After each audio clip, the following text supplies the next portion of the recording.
El sistema de emisoras Atalaya presenta su programa El Personaje de los Viernes, bajo la conducción del ingeniero Andrés Mendoza Paladines. Anécdotas, recuerdos y vivencias especiales. Esto es El Personaje de los Viernes, por los 680 kHz de Atalaya, una potencia en radio. Bienvenidos.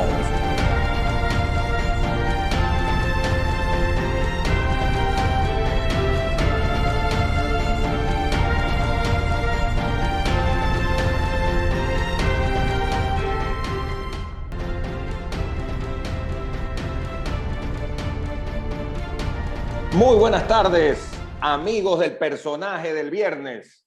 Hoy tenemos a un no solamente extraordinario personaje, sino a un salvador de vidas.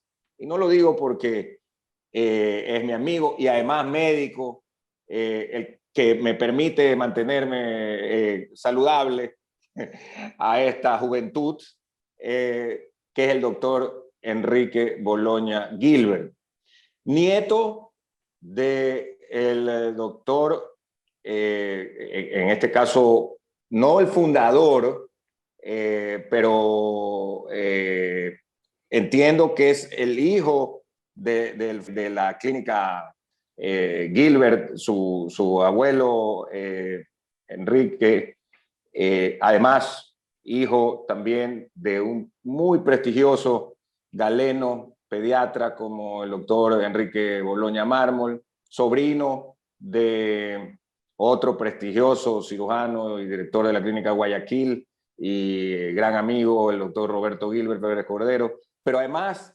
hermanos médicos.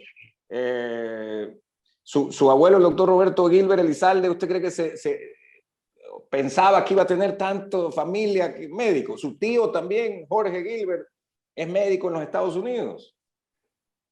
Es así, es así. Andrés, muchas gracias por la invitación y por los piropos.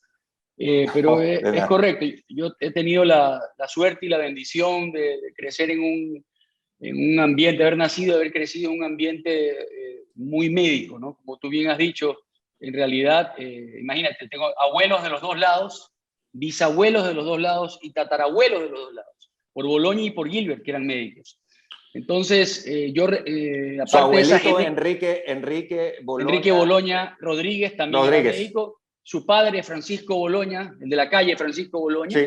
Y luego Pedro Boloña, que fue fundador con Alejo Lascano de la Escuela de Medicina de la Universidad de Guayaquil. Entonces, mira, qué interesante, ¿no? Pero interesante. sí, independientemente de la genética, si podemos hablar de eso, yo crecí en un ambiente muy médico, ¿no? De niño, de venir a la clínica, de ver a mis tíos, de ver a mi padre, de ver a mis abuelos practicando esta profesión. Y ¿sabes qué? Practicarla con un gusto, con un honor, con una alegría, o sea, realmente disfrutar de su trabajo. Y eso yo creo que como niño te marca. Claro, yo nunca pensé en ninguna otra cosa, ¿no? Imagino que si tú eres hijo por ponerte un ejemplo, de bomberos, y creces alrededor de ver a tu papá levantándose en la madrugada y haciendo, salvando vidas y regresando a la casa y siendo respetado, pues te llama la atención. Y tuve la suerte de que me gustó. Nunca pensé en ninguna otra cosa. Me hubiera gustado ser futbolista, a lo mejor. No tenía los dotes para ser profesional, pero si es que hubiera podido, quizás hubiera sido lo único, algo deportivo. Pero de ahí no me veo haciendo ninguna otra cosa que no sea medicina. Entonces estoy muy contento con mi decisión. Pero Enrique, además de, repito, que eres un extraordinario médico y que tienes la vocación, todo el mundo sabe que estudiar medicina es difícil, es largo y que tienes que comerte harto libro y además un sacrificio enorme. ¿No pensabas tú en esa parte? No, sabes que yo entiendo lo que me dices, pero yo creo que cualquier profesión, si uno quiere ser bueno, va a ser sacrificada. Y son distintos tipos de sacrificio, distintos tipos de estreses, por decir así, ¿no? Yo a veces escucho a mis amigos empresarios y los escucho almorzando y ellos, así como yo hablo sobre un paciente crítico, ellos hablan sobre una transacción económica o sobre un negocio, o sobre un emprendimiento, y yo pienso en los riesgos y me pone muy incómodo y nervioso. Mientras por otro lado, en lo que yo hago, a lo mejor le generaría estrés y nerviosismo a ellos, ¿no? Es lo que uno está acostumbrado. Entonces, Yo creo que cualquier profesión tiene esos sacrificios, uno tiene que estar dispuesto, si quiere ser bueno, a hacerlos, a tomarlos, y si lo disfrutas realmente se convierte en una cosa muy llevadera. La medicina es así, seguimos aprendiendo, mira, esta pandemia más que nunca, una nueva Ajá. enfermedad, aprender de ella, leer lo que está saliendo, ir descubriendo tú mismo tu experiencia. Esto ha sido una experiencia espectacular, ¿no? Tu papá, un prestigioso pediatra, estaba viendo aquí que se graduó en medicina y cirugía en 1974, hombre extraordinario, trabajó como profesor de práctica de semiología de 1974 al 76 en la Universidad Estatal, fue director de posgrado de pediatría en la Universidad Católica Santiago de Guayaquil, y bueno, aquí vienen otra serie de instituciones como la Academia Ecuatoriana de Pediatría, su fundador, presidente de la Sociedad Ecuatoriana de Pediatría, director del Hospital Francisco de Icaza Bustamante, embajador del Miami Children's Hospital para Ecuador, integró el Consejo Cantonal de la Niñez y Adolescencia. Él, ¿cómo manejaba el tema de que tener un suegro famoso, Claro. dueño de una clínica? Sí, sí, sí. Lo manejó muy bien. Mi papá era un hombre muy inteligente, muy ecuánime y tenía una relación espectacular con mi abuelo, Gilbert, con su suegro. Mi padre siempre fue muy de avanzada y de pionero en muchas cosas. En el año 77 él ya viaja a los Estados Unidos a hacer su posgrado en Estados Unidos, lo cual es bastante inusual. Inclusive al día de hoy son pocos los ecuatorianos que logramos salir a posgrado en Estados Unidos, pero en los 70 era casi que inesperado, porque había que rendir una serie de exámenes que se consideraban prácticamente imposibles para un latinoamericano. Y Ajá. entonces mi padre fue con varios otros médicos aquí de la ciudad, de los pocos que en los años 70 y 80 lograron salir. Mi papá se aseguró de que iba a alcanzar el nivel académico más alto y que eso lo iba a hacer poner a un nivel similar al de mi abuelo, ¿no? Mi abuelo era igual, dejan la barra bien alta, ¿no? Claro, Igual lo que me claro. estás mencionando, ¿no? Mi padre acá tuvo cargos administrativos altos, fundador de posgrados. Entonces es complicado, pero es una presión. Y sus pacientes eran, chica, el doctor Enrique Boloña, Claro, era sí, la ley, ¿no? O sea, exacto, y fue lo que le difícil, decía. como yo siempre digo, de regresar acá al Ecuador, eso fue siempre una presión, pero una presión, como decía, ahora que hablando, porque te gusta tanto el fútbol, como Sí. decía el Bolillo Sí. Gómez, antes de los partidos, que hablaba de esa tensión, ese tensionadito, pero rico, ¿no? Esa presión es buena, Ajá. esa presión positiva, que te exige a tratar de siempre emular y hacer lo que hicieron los que estuvieron antes que tú y saber que tienes esa responsabilidad de mantener ese buen nombre. El mejor piropo que me puedes dar es que me digas usted es igual a su papá, y el peor insulto, que desgraciadamente también me lo han hecho, es cuando me han dicho usted no es como su padre. Claro, Me ha claro. tocado un par Debe de ser. veces y es de las cosas que más me ha dolido, ¿no? Porque uno siempre trata de alcanzar ese La nivel. vara, por supuesto. ¿Por qué elegiste, no elegiste, mejor dicho, pediatría? Sí, yo pensé, sabes, que durante mi carrera de estudiante de medicina yo veía como una opción natural el seguir la línea de mi padre. Me encantan los niños. Sin Ajá. embargo, cuando ya comencé a hacer las rotaciones clínicas y estar expuesto a niños enfermos, me di cuenta que me gustaban los niños sanos, que me gustaban los niños alegres y tranquilos, pero el estrés, la ansiedad que me generaba lidiar con un bebé enfermo, me hizo Debe ser desencantarme algo de muy esa profesión. difícil, Es ¿no? muy difícil, ¿no? Yo trabajo en terapia intensiva y desgraciadamente la muerte se convierte en un evento natural, una cosa que la vemos desgraciadamente relativamente seguido, pero es natural cuando ocurre en un hombre mayor, cuando tienes una tragedia con un niño. Es muy doloroso, es muy doloroso. Y en esa época yo ni siquiera era padre, o sea, estoy hablando de Claro. cuando tenía 20 y pico de años, pero me di cuenta que no era lo que quería hacer. Me gustaba más lidiar con patologías de adultos, aunque sí me gustaba la parte crítica, ¿no? Me gustaba la parte rápida, de diagnosticar rápido, de actuar rápido, de tratar de resolver las cosas porque el tiempo era premiante. Entonces, escogí estas dos especialidades, hice medicina interna, que es como el pediatra para el niño, el clínico para el adulto, ¿no? Y luego hice la subespecialidad en terapia intensiva. Entonces, estuve Ok. 6 años en los Estados Unidos y luego regresé acá en el 2009 tengo 12 años acá y como te digo, creo que tomé la decisión correcta, es una buena especialidad para mí.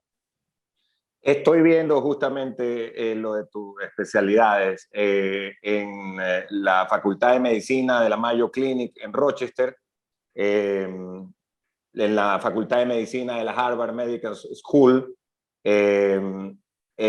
luego en la Escuela Médica de Harvard, Facultad de Medicina de la University of North Dakota. Sí, hice muchas rotaciones. Mira, esas son cosas que se dieron gracias a las amistades y a las conexiones. Y yo tuve oportunidades de, cuando era estudiante de medicina, de cuando venían a hacer congresos médicos al Ecuador. Médicos, yo hacía de traductor. Y eso me sirvió mucho para entablar amistades y conexiones que el día de mañana me sirvieron para ir a hacer estas rotaciones. Entonces yo estuve algún tiempo, como dice, en Harvard, en el Brigham and Women's, tuve chance de ir a North Dakota, tuve chance de estar en la Universidad de Miami, y luego ya me Grand Forks, North Dakota. Allá estuvo mi hermano una época estudiando 3 meses, en las vacaciones dice que se congelaba. El frío es terrible, es terrible. Sí. Y luego ya fui a hacer mi posgrado formal, ya mi especialidad, a la Clínica Mayo en Rochester, Minnesota. Y bueno, acá estoy. ¿Qué tal? ¿Hay una relación cercana de tu familia con la Clínica Mayo, no? Es increíble, es una relación que empieza con mi abuelo, Roberto Gilbert Elizalde. Él fue residente de cirugía en los 40, en la época de la guerra. En los 40. En los 40. Y luego, años después, ya en los 90, mi tío Jorge Gilbert, que ya me lo mencionaste, también fue a la Clínica Mayo a hacer su posgrado en gastroenterología, después de haber hecho medicina interna en otro lado.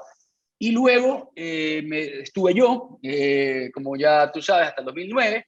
Interesantemente, como también mencionaste, es un primo hermano mío, Carlos Puy Gilbert, primo hermano, también acaba de terminar su posgrado de cirugía torácica en la misma institución. Entonces, aquí lo veo en una foto, no lo conocía. Aquí está Carlos Puy Gilbert, tu primo hermano. Carlos Puy Gilbert ya es cirujano torácico, entrenado en la Clínica Mayo, está muy bien. Y ahí te cuento una anécdota interesante. Años atrás, cuando mi abuela Delia Febres Cordero Gilbert aún vivía, recibió una revista de publicidad de la Clínica Mayo en la que se entrevistaban a pacientes, había algo de datos médicos, y interesantemente había una entrevista y decía, familia de Ecuador con 3 generaciones de pacientes en la Clínica Mayo. Y era una familia de Manabí, muy agradable, que los conocemos bien, que aparentemente habían sido pacientes de la Clínica Mayo por 3 generaciones, el abuelo, el padre y luego los hijos. Y mi abuela no encontró nada más que, mi abuela era muy sacudida, muy tecnológica, y a sus 88 años cogió y les mandó un email a la revista, se tomó el trabajo de escribirles y les dijo, es todo muy bonito, qué bueno que esta familia tenga 3 generaciones de pacientes en la Clínica Mayo, pero yo quiero decirles que yo tengo 3 generaciones de médicos entrenados en la Clínica Mayo. Mi esposo se entrenó ahí, mi hijo se entrenó ahí, y mis 2 nietos se entrenaron ahí. Y se quedaron pues como locos, ¿no? Al punto eso en Estados Unidos. Inusual, eso es súper inusual. Entonces, no te alargo el cuento, vinieron de la Clínica Mayo, lo hicieron un documental acá a toda la familia.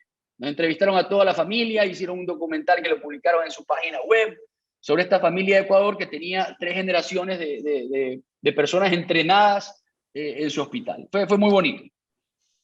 Oye, tú te llamas Enrique Roberto. ¿Por algún motivo lo de Roberto? Por mi abuelo Roberto. Ah, ya. Mi abuelo Roberto, claro, Roberto. No había duda. Sí. Yo soy Enrique Roberto Boloña Gilbert. Por tu abuelo Roberto.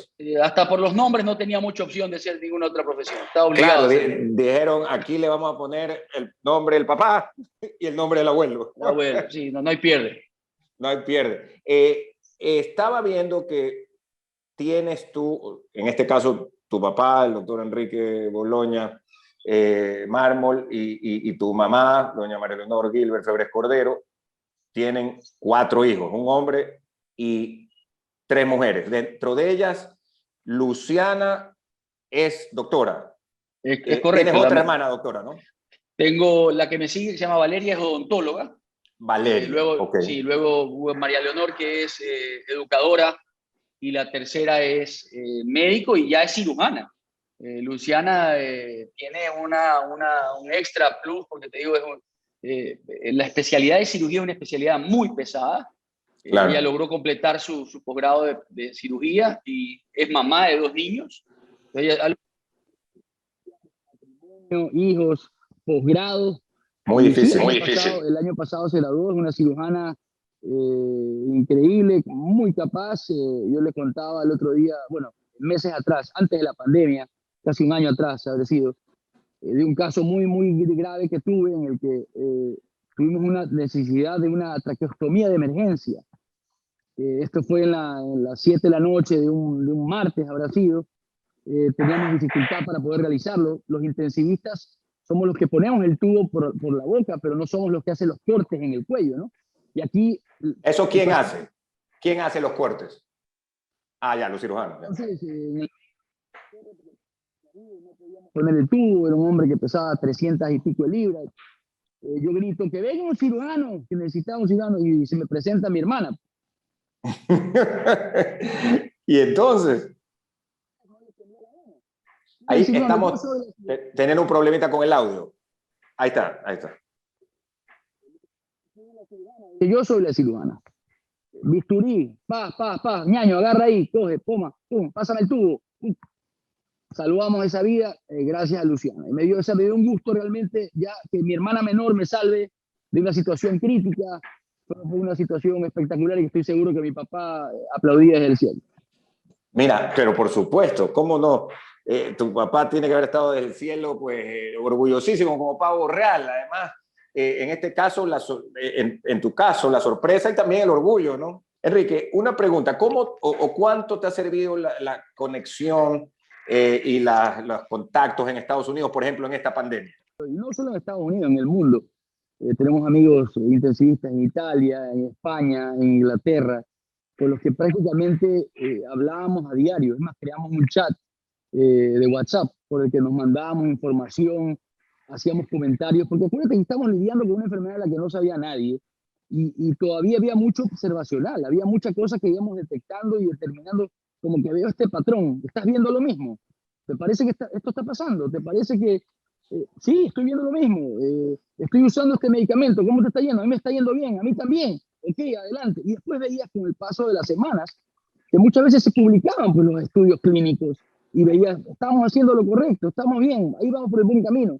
Entonces, este networking, esta red de amistades profesional que se van formando a lo largo de los años fue clave, fue realmente...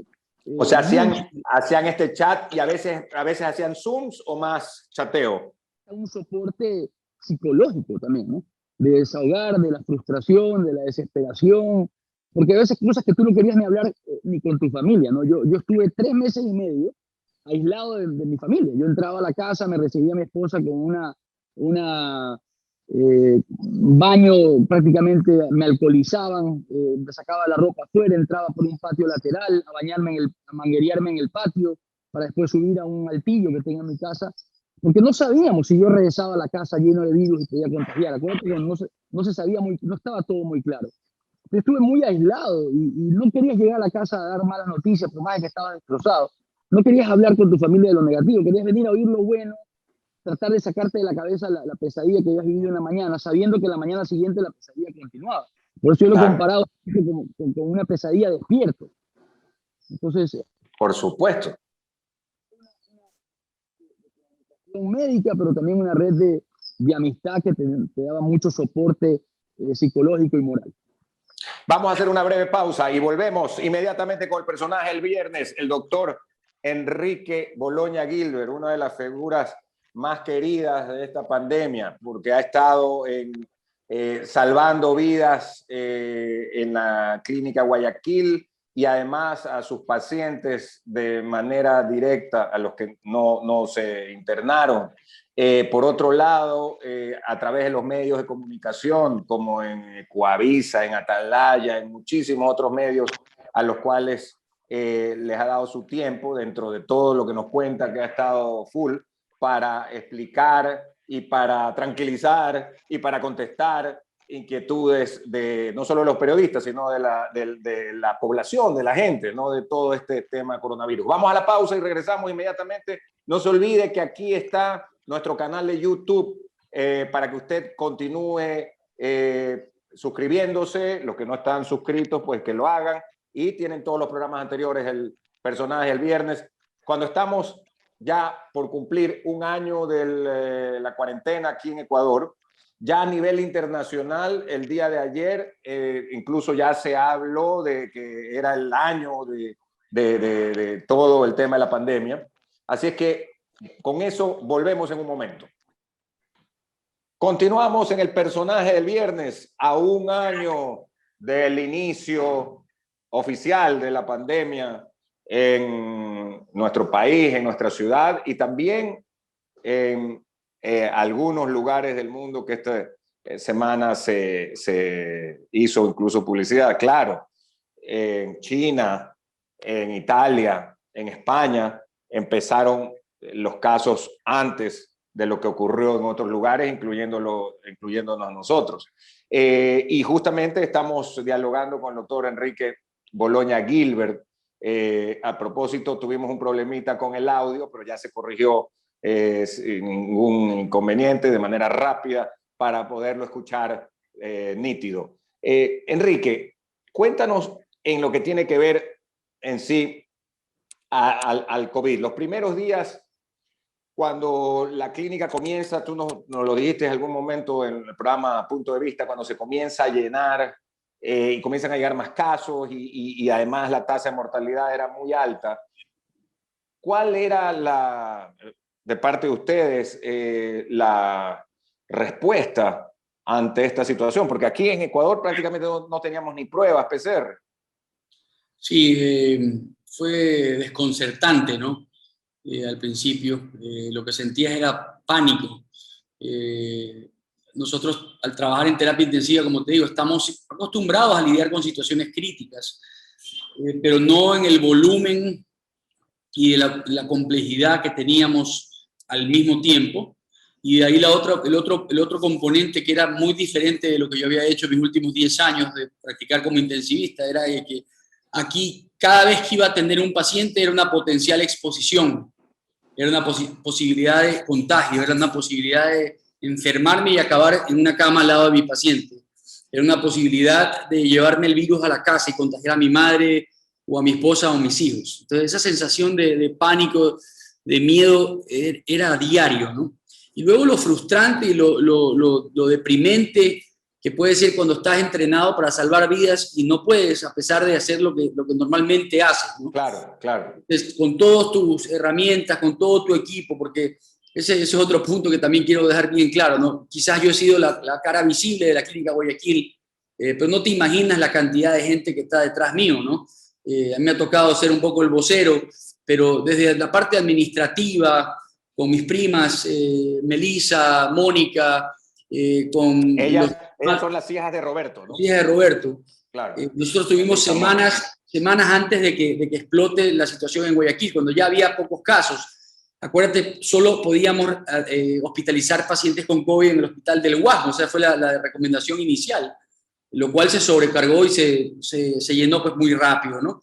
Pero tuvimos ese tiempo para prepararnos y eso nos hizo estar listos para poder recibir el máximo número de pacientes, adaptando áreas especiales, comprando ventiladores, entrenando al personal de cómo cuidarse, cómo usar el equipo de protección personal. Entonces, esas primeras semanas fueron realmente muy, muy dolorosas. Yo casi que no las tengo como bloqueadas, te puedo decir. Fue como un estrés postraumático. Esto, como te digo, yo lo comparo realmente con una guerra. Claro, claro, es que tiene que ser con una guerra, y como tú dices, y una guerra de esas nucleares, pongámoslo así, ¿no? Porque fue algo que ustedes lo vivieron en primera línea y lo tienen que haber percibido pues, sí, en su real dimensión, ¿no? Tú has visto, yo te he enseñado alguna vez las fotos de cómo tuvimos que arreglar, por ejemplo, el área del parqueo, ¿no? Y crear cubículos con cortinas, con tanques de oxígeno, para poder recibir a gente que a lo mejor no necesitaba una terapia intensiva, pero que igual necesitaba atención. Y esos días iniciales era realmente muy doloroso estar atendiendo pacientes y tener afuera de la clínica los carros parqueados uno atrás de otro, haciendo fila como para comprar en un restaurante, buscando un cupo para su familiar. O sea, correr de una clínica a otra, de un hospital a otro, buscando un espacio, una cama para ese familiar. Y literalmente salvando a uno, perdiendo a uno, liberando una cama para poder salir a decirle al guardia que venga el señor del carrito rojo, que venga la señora del carro de atrás, métame el siguiente, porque era uno tras otro. O la desesperación de un familiar gritándote por una ventolera de la reja: doctor, uno más, por favor, déjeme pasar a uno más. Déjeme pasar uno más. Y no se podía, no había cómo. O salir a decirle al señor del carro rojo: ok, tráigame a la señora. Y decían: no, ya la señora ya falleció. Que venga el siguiente. O sea, fue una cosa... Pero es algo, como tú dices, sí, como el fin del mundo. Apocalíptico, fue realmente traumático. Muy duro. Pero estos fueron varios días. No, estos fueron varias semanas. Semanas. Fueron semanas que estuvimos en esos picos de casos clínicos que sobrepasaron la capacidad hospitalaria de la ciudad y la gente moría, ¿no? Moría en su casa, moría en su carro, moría en la calle. Eso no quisiera nunca más volverlo a experimentar. ¿Y cómo coordinaban, por ejemplo, con la red de hospitales públicos? Porque obviamente colapsó, tú nos decías del hospital del Guasmo, los hospitales del IES. ¿Cómo coordinaban? Porque me imagino que les han de haber dicho: oye, aquí no tengo espacio, pueden recibirnos. Sí, correcto. Hay un sistema de derivación bastante bien establecido entre las clínicas y el ministerio, entre las clínicas y el IES. Y esa es una plataforma que funciona bastante bien, se solicita el cupo a las clínicas, la clínica que tiene cupo va aceptándolo. Pero en este caso era fútil, ¿no? Era una pérdida de tiempo, porque llamabas a la clínica que llamabas y la clínica estaba llena. Acuérdate que los pacientes ya no buscaban ser derivados del IES, sino que simplemente venían a la clínica, a la puerta de la clínica. Y había que darles atención a los que se pudo, ¿no? Entonces se saturó muy rápido el sistema, se saturó. Y esto no es culpa de nadie, nadie está preparado por una pandemia. Tú no puedes tener el número de camas de terapia intensiva simplemente listos para el día de mañana que ocurre una tragedia. Lo que sí puedes hacer, y creo que hemos aprendido, es aprender a ser un poco más flexibles, a ser un poco más dúctiles el sistema hospitalario, ¿no? Y cambiar un área de emergencia, convertirla en una terapia intensiva, a que los médicos, a lo mejor de otra especialidad, aprendan destrezas y tengan conocimientos de ciertas terapias básicas para poder apoyar a los especialistas, porque no teníamos suficiente personal para atender a todos estos pacientes críticos, ¿no? Entonces, eso sí nos ha dado una lección de esto, ha sido cómo vamos a poder ser maleables, adaptables a la situación que se nos venga, porque va a haber otras pandemias. O sea, esto ya está pronosticado por los expertos, ¿no? Y científicos del mundo lo han venido diciendo. Era cuestión de tiempo de que ocurra, y nos dio muy duro. No, y es la historia de la humanidad también. Es la historia de la humanidad, de pestes y pandemias. A propósito, veía la clínica Guayaquil, nace en 1919, el 12 de abril. O sea que le tiene que haber tocado en esa época a tu bisabuelo, el doctor Abel Gilbert Pontón, parte de la gripe española, ¿no? O sea, así es, eso fue años. Entonces, y eso, no, acuérdate que era diferente, porque el problema ahora es la globalización y los viajes. Es tan fácil, ¿no?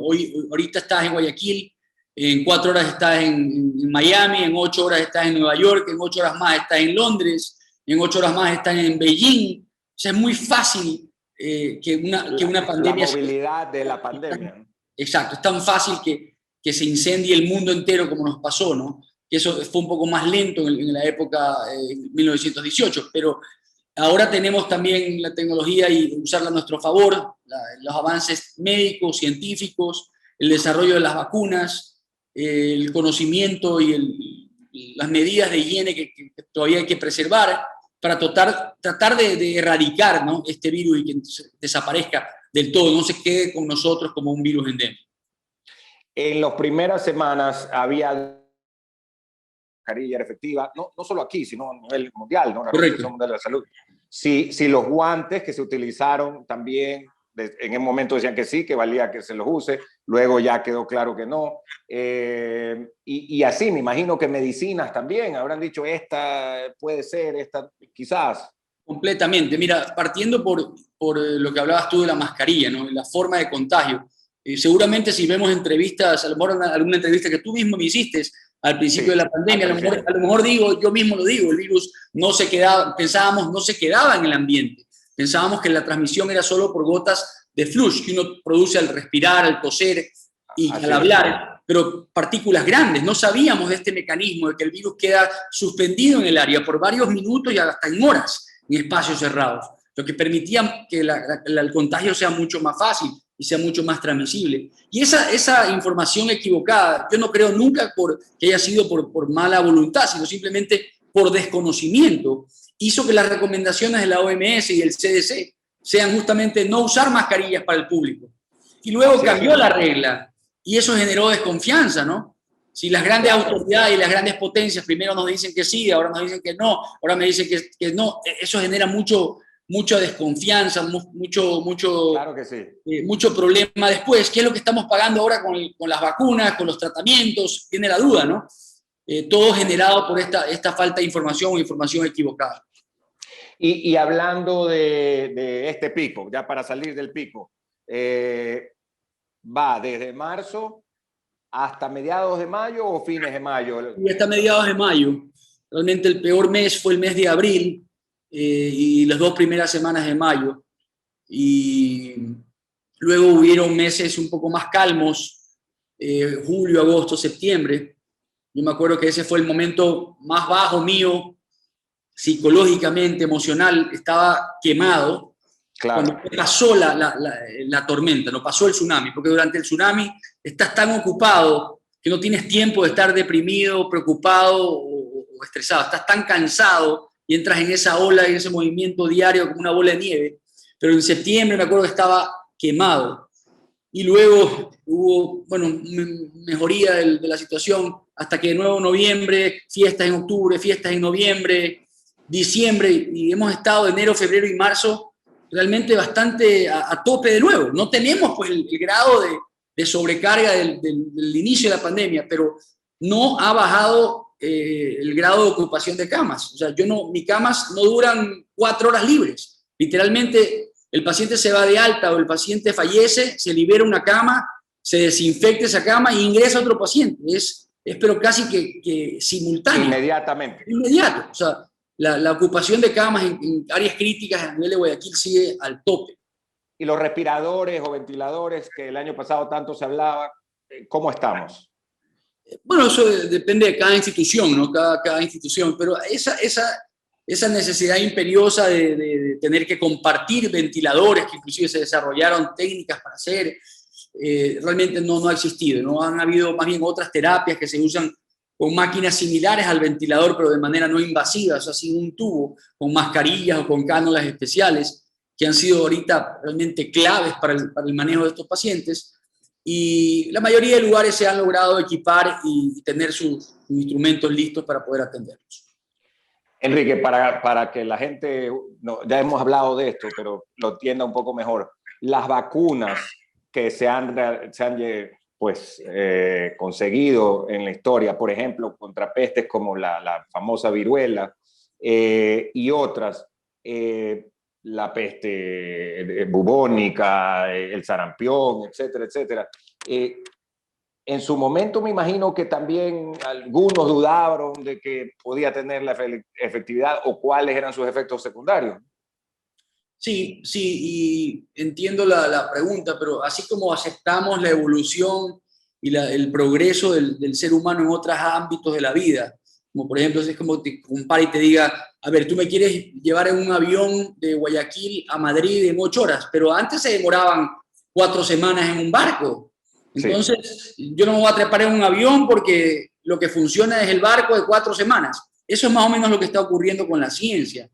Lo que se demoraba antes años en desarrollarse, se pudo desarrollar muy rápido y de manera muy efectiva por esta tormenta perfecta de eventos. Tenías una enfermedad muy común que te permite estudiar tu vacuna. Tenías todo el dinero del mundo de las grandes potencias dispuestos a entrar a conseguir una vacuna. Tenías a la comunidad científica y tenías una cosa súper importante que la gente a veces no se ha puesto a pensar, que es el número de voluntarios que dijeron, aquí está mi brazo para que me vacunen y probar si esta vacuna funciona. Esto ha sido, pero sin parangón. Estudios clínicos con 30.000, con 40.000 voluntarios, gente dispuesta a probar, ahí sí algo que no sabíamos el beneficio. Se completaron estudios clínicos de manera extremadamente rápida porque tuviste los donantes, los voluntarios, y porque tuviste la oportunidad de lanzarlos a la vida, a la comunidad, a ver qué pasaba y demostrar rápidamente que las vacunas eran efectivas. Completar los tiempos necesarios para ver efectos colaterales, sacarlas al mundo, y al día de hoy van casi 300 millones de vacunados en el mundo con distintas vacunas. Y poder seguir diciendo que tienes miedo o desconfianza me parece ya realmente irrisorio. Me da una pena, ¿no? Es frustrante porque es la única salida, ¿no? Entiendo al principio, pero al día de hoy, con todo lo que sabemos, con la capacidad de registrar la información, el porcentaje o el grado de casos de efectos colaterales es pero infinitamente menor al beneficio que te va a dar la protección de una vacuna. O sea, realmente, quizás el que no lo ha vivido de cerca, el que no ha tenido un familiar, el que no ha perdido un amigo en esta pandemia puede a lo mejor dudar, pero esto es algo que no se lo deseo a nadie, que como médico les digo, necesitamos confianza en la comunidad científica, en lo que se ha desarrollado. Este es un producto seguro, no te digo cualquiera, pero todos los que han pasado las pruebas y las documentaciones del FDA, de la OMS, de la organización europea que se llama EMA, son productos que han pasado todos los filtros necesarios para demostrarnos seguridad y que salvan vidas. Claro, definitivamente, de eso es lo que se trata. Y está lo que acabas de decir clarísimo. Ahora, pasemos a la parte humana de esto. Humana para el médico, humana para la familia del médico. Tu esposa, tus hijas, ¿qué decían durante este tiempo? Porque tiene que haber sido durísimo. Sí. Contigo full time. Yo he tenido un soporte familiar espectacular. Creo que la mayoría de los médicos amigos que han estado aquí les ha pasado lo mismo. Hemos sido bendecidos de esa forma y sin ese soporte hubiera sido imposible, ¿no? Yo tenía la tranquilidad de que mis hijas estaban con mi esposa, de que estaba ella cuidándose, de que estaba preocupada, de que todo siga funcionando lo más normal posible para ellas. Y lo digo porque es una frase que la copio de Mauricio Cecconi, que es un intensivista italiano, presidente de la Sociedad Europea de Terapia Intensiva, y él publicó en Twitter hace meses una frase que me encantó y decía que, porque la verdad es que a la mayoría de los médicos no nos gusta esta idea de que nos digan héroes, ¿ya? Es que es nuestro trabajo, ¿ya? Esto es como que tú le digas a un bombero o a el policía sale a hacer su trabajo sabiendo que tiene ese riesgo y el bombero se mete a los incendios. Es como yo querer ser bombero solo de incendios pequeños o ser militar de épocas de paz. El que es militar tiene que estar preparado para lo que llegue. Entonces, esa analogía de héroes, realmente los verdaderos héroes de esta pandemia son nuestros familiares. Para mí, los héroes de la pandemia son mi esposa, mis hijas, mi madre, que se aguantaron el sufrimiento, el miedo, el dolor de tener a su hijo, a su esposo, a su padre quemado durante meses. Pero ese es el trabajo que nos metimos, que escogimos y que hacemos con gusto. Y como te digo, no soy solo yo, son mis médicos residentes, mis compañeros de trabajo, los de otras especialidades que se pusieron la camiseta y jugaron, como digo yo, al intensivista y aprender del ventilador, porque aquí había que dar una mano, sin necesariamente su especialidad. Entonces, ¿no te preocupaba en algún momento contagiar a tu esposa, a tu mamá o a la... Pavor, me daba pavor. Me daba pavor. Yo llegaba a mi casa prácticamente a querer quemar la ropa, a bañarme en alcohol, a bañarme con una manguera en el corredor del patio para poder salir. Yo no dormí en mi cama por 3 meses y medio, como te digo. Yo vivía aislado en un colchón, en un altillo que tengo en mi casa, porque no sabíamos de esto. Conforme fuimos aprendiendo, comenzamos a recuperarnos. Y luego pasaron los meses y, por ejemplo, yo ahorita tengo la bendición de estar vacunado. Mi esposa es médico, fue vacunada. Mi mamá es terapista respiratoria y por motivos de salud, estando en Estados Unidos, ya fue vacunada. Entonces, allá. Sí. Entonces, antes de que me acusen de algún tipo de negociado. Pero ya poder ir a visitar a mi madre y llevar a mis hijas y saber que ella está vacunada y que yo no la voy a poder contagiar y que mi esposa está vacunada, es un alivio tremendo, te da una alegría y una paz que no había sentido en meses. Por supuesto. ¿Y cuál de las vacunas te pusieron? O sea, yo me vacuné aquí con el Ministerio de Salud Pública así como 285 empleados de la Clínica Guayaquil, y estamos vacunando esta semana a un grupo más que se nos había quedado afuera, gente que había, interesantemente, algunos rechazado la vacuna, empleados médicos y personal de salud, y otros porque habían tenido COVID recientemente y queríamos que pase un tiempo. Pero nosotros nos vacunamos con lo que está vacunando el ministerio, que en este momento es la vacuna de Pfizer-BioNTech. Pfizer-BioNTech. Sí, que son de 2 dosis. Dos dosis. Este tipo de vacuna que se llama de mRNA, una tecnología maravillosa que te digo que se ha generado. Ese es el otro punto importante con las vacunas, que dicen, pero ¿cómo lograron hacer esto? Esta tecnología se había desarrollado 8 años atrás con el SARS-1 y estaba lista para arrancar con la vacuna para SARS-1, sino que no se la necesitó utilizar. Entonces, pero la plataforma en la que está basada la vacuna ya estaba. Aquí lo que fue aislar los componentes del virus para los que yo voy a generar defensa, bla, bla, bla, toda la tecnología ya del detalle, lanzar la producción y luego poder probarla. Entonces, habían pasos avanzados, ya estaban los cimientos de esto listos para poder ser utilizados. Y eso fue lo que acortó los tiempos, todo este conjunto de cosas, ¿no? Tu suegro, el doctor Úraga, también me imagino que para poder ejercer, por ejemplo, y eso le debe haber pasado a muchos médicos, para poder volver a ejercer el campo de dermatología como él, otros odontólogos, otros otorrinolaringólogos, tiene que haber sido... Son especialidades que tú has mencionado, que a lo mejor la gente no las considera críticas. Eso no es primera línea, pero están súper expuestos. Estás muy cerca del paciente, tienes que sacar la mascarilla para poder examinar. Entonces, mi esposa y mi suegro son dermatólogos. Mi suegro se está vacunando el día de hoy. O sea, hoy día es un día de celebración para nosotros. Mi esposa ya se vacunó y la segunda dosis le toca hoy. Luego tenemos odontólogos, como tú has mencionado, otorrinolaringólogos, gastroenterólogos, que están haciendo endoscopías. Son especialidades que están muy cerca de la vía aérea y muy propensos a también contaminarse. ¿Cuántos enfermos de COVID tuvieron en la Clínica Guayaquil? Y me imagino que tienen que haber tenido también fallecidos, ¿no? Muchos. Los números finales no los hemos contabilizado del todo porque siguen sumándose. Meses atrás, antes de que se acabe el año que hicimos un conteo, ya llevábamos más de 1.000 hospitalizados por COVID. Entonces es un número... 1.000 hospitalizados por COVID. La mortalidad es bastante variable dependiendo de qué me estás hablando. Si yo cojo todos los hospitalizados, la mortalidad no es tan alta, es alrededor del 8%, pero si cogemos a pacientes que están en terapia intensiva, esa mortalidad sube un poco, y si es un paciente que está en terapia intensiva intubado, la mortalidad puede ser tan alta como 30, 40 o hasta 50%. Al principio de la pandemia superaba el 60%. O sea, 2/3 partes de los intubados fallecían. Era casi una sentencia de muerte. Ahora esos números son mucho más bajos. Hemos aprendido una serie de cosas, tenemos tratamientos nuevos y las cosas están saliendo adelante. Nos da un poco más de luz, de esperanza y de ganas de tratar de pelear lo más que se puede. Claro.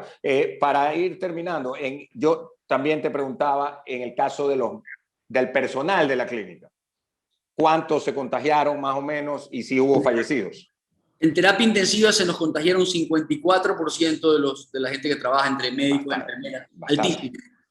Sin embargo, de ese 54% de pacientes que acababan siendo algo así como 60 personas que se infectaron, solamente el 10% estuvo hospitalizado y ninguno falleció. Gracias. Entonces, a Dios. Eso es una bendición en un hospital, porque hay que hablar, imagínate, de empresas. Seguramente en una empresa grande perdieron a muchos empleados, muchos compañeros de trabajo. Aquí, gracias a Dios, no perdimos a ningún colaborador de ninguna de las etapas del tratamiento, del servicio que damos aquí como Clínica Guayaquil. Extraordinario, una bendición, o sea, realmente. Por ejemplo, yo soy presidente del directorio de MAPAC, ahí hay 150 personas y fallecieron 2. O sea, sí, y personas que no pasaban de 60 años, ¿no? Claro. Pero para culminar con el doctor Enrique Boloña Gilbert, saliéndonos de esta parte, la parte médica, una consulta. Tú eres fanático del fútbol, de Barcelona. ¿Nunca te gustó la dirigencia deportiva como a tu tío Roberto? Sí, sí me veo quizás a futuro haciendo algo de tipo dirigencial, quizás deportivo, quizás más en el ámbito médico, pero no creo que es el momento todavía. Yo tengo 45 años, creo que estoy en un momento en el que tengo que básicamente aprovechar mi profesión al máximo. No es el momento todavía, creo que, de tener un rol más de tipo administrativo. Pero sí me encantaría hacerlo a futuro porque si te pones a pensar es la forma más efectiva de ayudar a más personas, ¿no? Yo ahorita ayudo a individuos. No, trato de ayudar a individuos. La forma que, sinceramente, no porque estés aquí, pero cómo se ha, desde la pandemia para acá, cómo se ha revalorado o justipreciado a los médicos. Antes que uno decía, no, es algo que cambió mucho, ¿no? Sí, pero tú sabes, cuando ya estás a nivel administrativo, un cargo más público alto, tienes la oportunidad de hacer cambios que afectan a población. A muchos. Entonces, sí, efectivamente, yo tengo una maestría en gerencia hospitalaria de la SPOL, que lo hice hace unos años, porque quería justamente comenzar a tocar esta posibilidad a futuro, pero quizás en unos 10 años. No me veo en este momento todavía dejando de hacer lo que realmente me gusta, que es ver pacientes, estar en donde las papas queman. No me veo todavía sentado detrás de un escritorio. Y en el caso de, bueno, tienes ahí también un raigambre deportivo, ¿no? Con los Cuatro Mosqueteros y todo, ¿no? O sea que... Sí. Yo fui deportista toda mi vida, ahora quizás ya el peso y las lesiones juegan en mi contra. Las lesiones son terribles, sí. Las lesiones fueron terribles. Yo fui seleccionado del Ecuador en béisbol en varias ocasiones. ¿De qué jugabas? Segunda base. Lindo deporte. Sí, y luego jugué fútbol también a buen nivel, intercolegiales, campeonatos también de Lazo Guayas, jugué en un equipo de Lazo Guayas cuando era chico. Soy un fanático, un enfermo de ver deportes, me encanta el tenis. Fabuloso deporte. Mi papá siempre se burlaba y me decía que yo nunca decidí escoger un deporte y que jugaba todos relativamente bien, pero que nunca fui estrella porque me decía que yo era un pato, que yo nadaba, corría y volaba, pero que no hacía ninguno, no era el mejor en ninguno de ellos. Y es verdad, preferí ese camino, me gusta hacer de todo un poco, soy competitivo en todo, puedo jugar ping-pong, puedo nadar, puedo jugar tenis, pero no soy quizás el superstar en ninguno, pero en todo me defiendo. Y mira que eso se transmite después a mi especialidad médica, como intensivista, te toca un poco hacer de todo, ¿no? Trabajar un poco con la parte pulmonar y lidiar con la parte cardíaca y lidiar con no soy el especialista de cada uno de estos órganos, pero soy el que tiene que estar a cargo de que todo funcione bien y que las distintas especialidades estén jugando de manera junta y comprometida por el bienestar del paciente. Enrique, yo ya te he dicho que vamos a terminar, pero aquí me salta una duda. Tú tienes, como dices, 45 años y así como otros médicos más o menos de tu camada, de tu leva, les toca pues un recambio generacional. Y esto lo digo porque, por ejemplo, personas como mi papá, que tiene 84 años, y en mi propio caso, yo tengo 51, fuimos pacientes mucho tiempo del doctor Juan Tanca Campuzano, por decirlo. Y así, otras personas fueron de varios médicos que ya unos se retiraron, otros ya no están, y entonces buscan a médicos como en tu caso. Por ejemplo, cuando llega un paciente de 80 años o de 75 años y dice, a mí me veía tal doctor, Iván, No, me encanta, pues muchos fueron profesores, maestros míos. Una de las cosas que más me llena de orgullo, por ejemplo, es tener de paciente a esposas de médicos de la ciudad ya jubilados, fallecidos. Entonces, por ejemplo, hay no sé si conozcas al doctor Nebel, un hematólogo muy famoso de la ciudad, Por papá supuesto. de Carlos. El papá de Carlos. Entonces yo tengo todavía Muy pacientes, famoso. tengo el honor de atender a su esposa como paciente. Ya. Ya Carlos no. Yo le Debería de contaba a verlo ella también. que, sí, que cuando está por acá, cuando viene de Colombia, la atendí acá. Y yo le contaba que los pacientes del doctor Nebel antiguos, cuando eran pacientes antiguos de él, vienen a mi consulta y me dicen, a mí me gusta venir a su consulta porque usted es como el doctor Nebel. Me dice que yo, Así, ¿no? sí. Entonces, me dicen que yo soy a veces medio mal genio, a veces tiendo a ser un poco retador. Entonces, entonces pacientes que me dicen, usted me recuerda al doctor Nebel. Le contaba esa anécdota a la esposa y se reía, ¿no? Y me decía, sí, es verdad, usted tiene es bastante firme como mi esposo. Pero bueno, director de la Cruz Roja, pues mucho tiempo, de los correcto, principales de la sí. Cruz Roja. Una eminencia y el maestro de muchos de los hematólogos que hoy practican en la ciudad. Tú fuiste médico en una etapa, obviamente tú eres joven, pero la última etapa de tu tío abuelo, León Febres Cordero.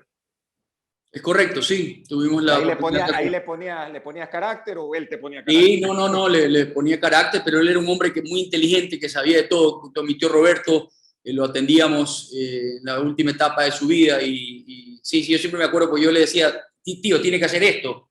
Y él siempre me contestaba con una frase, me decía, ahí vamos a discrepar, doctor Boloña, me decía. Doctor Boloña. Discrepar, doctor Boloña. Sí, me trataba de doctor Boloña. Yo le decía tío, pero él me contestaba como doctor Boloña. Entonces, cada vez que yo le decía que había que hacer algo que él no estaba de acuerdo, me decía, ahí vamos a discrepar. En eso, muy inteligente y estudioso de las cosas. Pues era. No, es correcto. No, él no te hacía pregunta tonta y lo que no sabía lo había leído, lo había escuchado o lo razonaba, porque la medicina es mucho, la fisiología del cuerpo humano es muy de sentido común. Entonces, lo que a él no le cuadraba y no le hacía sentido, pues él lo preguntaba y generalmente eran preguntas difíciles, complicadas de explicar. Enrique, no te quitamos más tiempo. Mil gracias. Un programa realmente... A la orden, muchas gracias. En el personaje del viernes, el doctor Enrique Boloña Gilbert. En esta ocasión, un año de la pandemia. Pero lo más importante es el ser humano detrás del médico.